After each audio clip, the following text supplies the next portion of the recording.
Okay, so today I wanted to talk a little bit about brakes and kind of everything I've gone through at this point.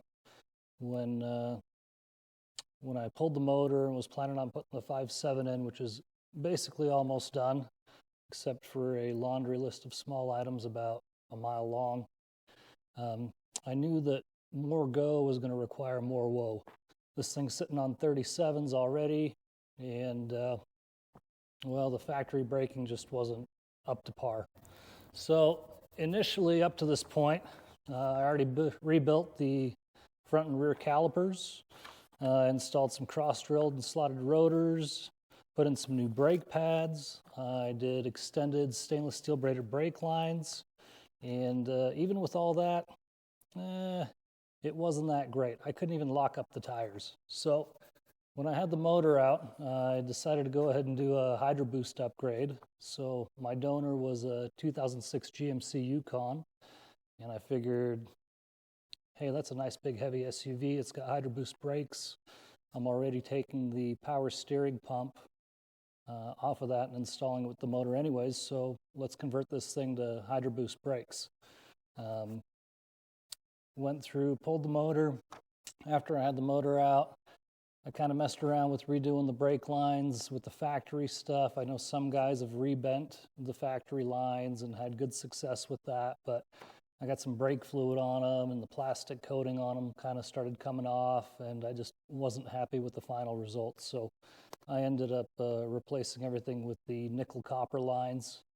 I've got links for all this stuff in the description of the video, as well as on the website at raising-north.com. So raising-north, if you guys want to use that as a resource.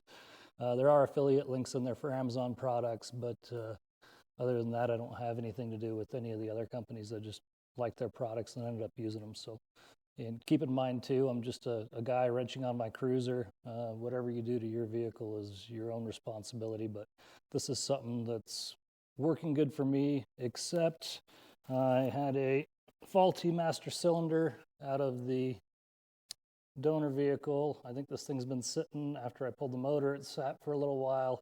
I had it installed and the brakes started dragging on me. It wouldn't release pressure, and so that's got to go. Same thing while I'm in there, just gonna go ahead and replace the reservoir as well. So I've got the new setup kind of built up and ready to go. All brand new. Again, link on the website and in the description. What I had to do is I had to make my own plate to mount it to the firewall. I just made a template off the vacuum booster that came off the Toyota, and used that to make a plate with a little detent and everything, bolt this thing on here. And then I used the factory linkage from the Toyota side and just welded it on to the Chevy side, and just cut that off, beveled it, got a nice full pen weld on there. So that thing's junk.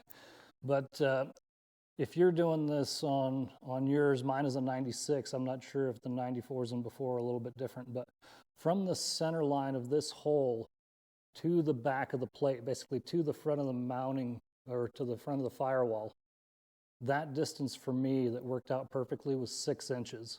I've still got a little bit of adjustability here on the Toyota side. I kept those threads intact so I could mess with that, but that's ready to go back in. Like I said, I've driven it around with this setup already, and besides the faulty master cylinder, these brakes will put you through the windshield.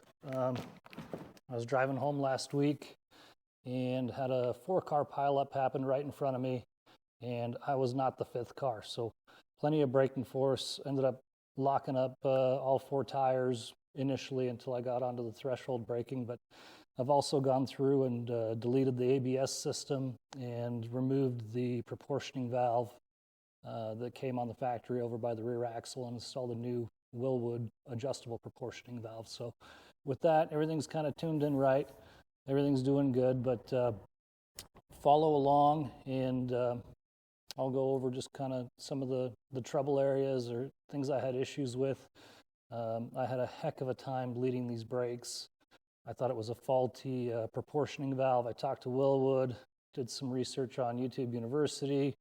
I use ChatGPT all the time. It's actually pretty helpful with mechanic stuff or anything else. So we'll go through there. We'll get this thing put back on there. And other than that, it's a pretty simple install. I'd say the hardest part was finding all the adapters and fittings. So if you are going to pull this from a junkyard motor, go ahead and take the hydraulic hoses coming from the power steering pump to the reservoir, from the reservoir back to the gearbox. That's the only part that I couldn't find an adapter for. So you'll have to go and get those welded on. I just went down to my local hose and rubber, and they were able to cut off the Toyota end and weld it onto my GM hoses where I needed to for the gearbox, and then everything else just goes right back in. I also added a power steering cooler back here, which you can't see. And my idea with that is I think I'm going to put a pusher fan on it that when four-wheel drive engages, which is when I'll be using the power steering the most, and I plan on adding hydro assist steering on this, which I'll go over in a later video. But I figured if I can kick it on with four-wheel drive, that should be good. That way I can have my hydro assist and keep those fluid temperatures down. So let me know what you guys think. Follow along, and we'll get this thing bolted in there and see how she runs. So really that's that. That's all you need. You've got your high pressure hose coming off the power steering pump, whether that's a Toyota pump or an LS pump or whatever you're doing. So that comes in onto the high pressure side of the master cylinder. And then over here you've got your output hose. This is the high pressure hose going out to your steering gearbox. And this is a bypass overflow. So this is teed in to the overflow coming out from my gearbox. It runs through my gear cooler and then back into the oil reservoir. Just got to hook up the brake lines. So we've got our proportioning valve here, so I can make adjustments on this depending on how much weight I've got, how this thing ends up being set up. And other than that, a relatively simple install. If you wanted to, you could go ahead and get the factory plug from this and hook this up to a dash light for a low brake fluid light. But, you know, to each their own, however you guys want to run that.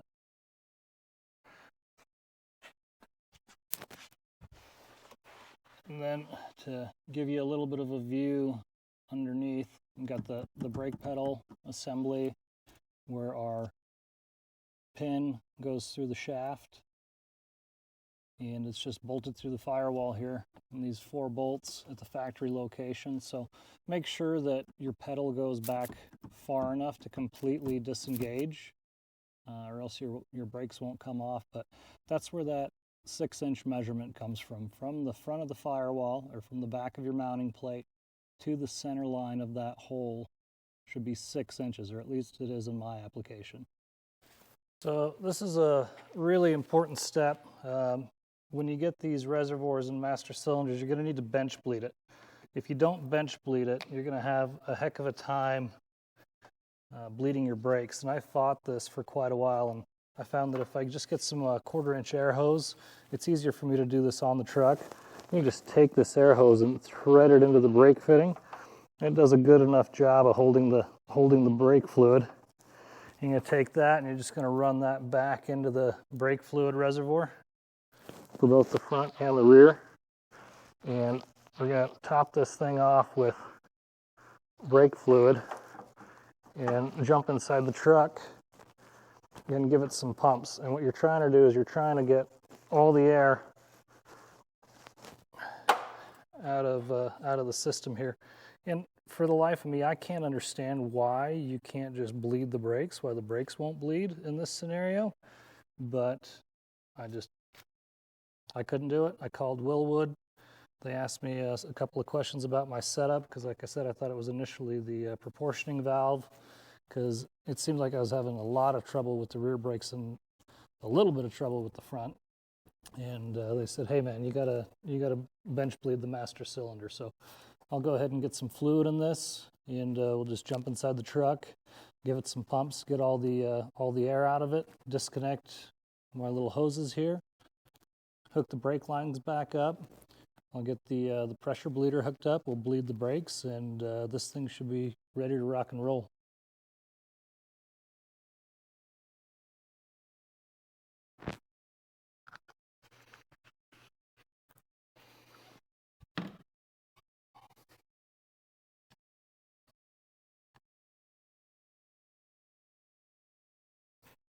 Okay, now we'll just give her some pumps and get all the air out.